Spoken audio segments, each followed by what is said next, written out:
Olá, segundo ano, tudo bem com vocês? Bora para nossa aula agora, nossa quinta aula do segundo bimestre, onde nós falamos sobre classe social em Karl Marx. Se eu pedir para você...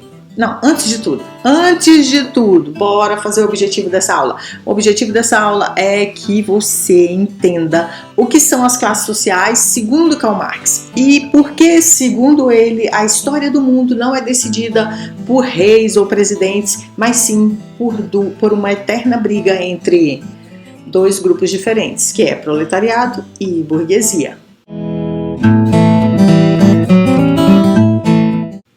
Se eu pedir para você pensar na palavra classe, o que vem à sua mente? Provavelmente a sala onde você estuda, ok?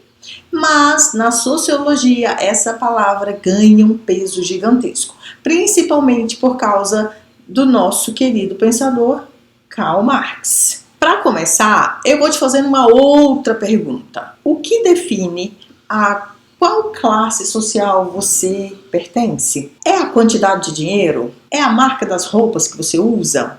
Bom, guarde essa resposta, porque Karl Marx vai te surpreender. Vamos começar com um dos critérios de Karl Marx, que são os meios de produção. Falamos um pouquinho disso na aula passada. Se você tiver dúvida, volta lá e assista a aula anterior. Para a maioria das pessoas hoje, classe social é sinônimo de faixa de renda. Classe A, classe B, classe C, classe D. Mas para Karl Marx, lá no século XIX, a divisão era muito simples e profunda. Não dependia de o quanto você ganhasse, mas sim de onde vem o que você ganha. O segredo aqui é um conceito chamado meios de produção. Mas o que são meios de produção? É tudo aquilo que é necessário para produzir algo. As fábricas, as máquinas, as terras, as ferramentas, a tecnologia e até as matérias-primas. A partir disso, Karl Marx divide a sociedade capitalista em dois grupos principais, a burguesia e o proletariado. A burguesia são os capitalistas, são os donos dos meios de produção. Eles são donos das grandes empresas, das fábricas, dos bancos, das fazendas, e eles não precisam vender o seu tempo para sobreviver, pois eles lucram com o que os outros produzem. Agora vamos para o proletariado. Eles não possuem os meios de produção. A única coisa que eles têm é o próprio corpo, a própria mente e o tempo.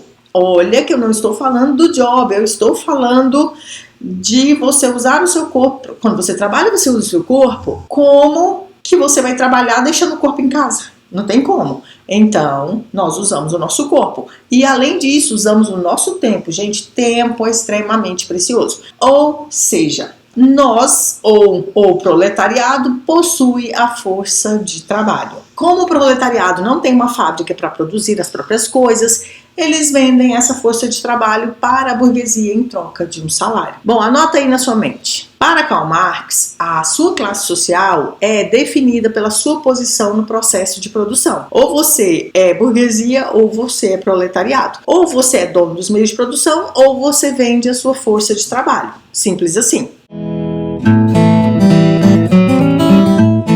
Agora vamos ver a luta de classe e a mais-valia também, já falei um pouco disso. Agora que você já conhece os dois lados dessa moeda, vem a parte principal na teoria dele. Marx e o seu amigo Friedrich Engels escreveram uma frase super famosa. A história de todas as sociedades até hoje existentes é a história da luta de classes. Isso significa que a relação entre a burguesia e o proletariado não é pacífica.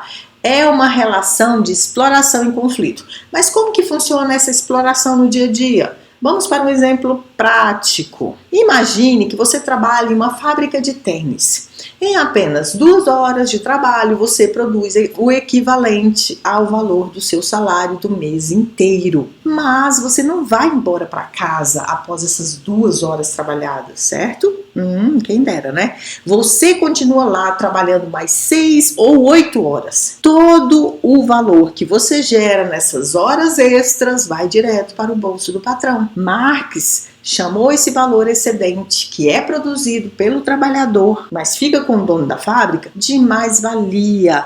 ela é a base do lucro do capitalismo. Como o patrão quer sempre lucrar mais, aumentando as horas ou reduzindo os salários, e o trabalhador quer ganhar mais e trabalhar menos, o conflito é inevitável, né, gente? Então essa é a luta de classe.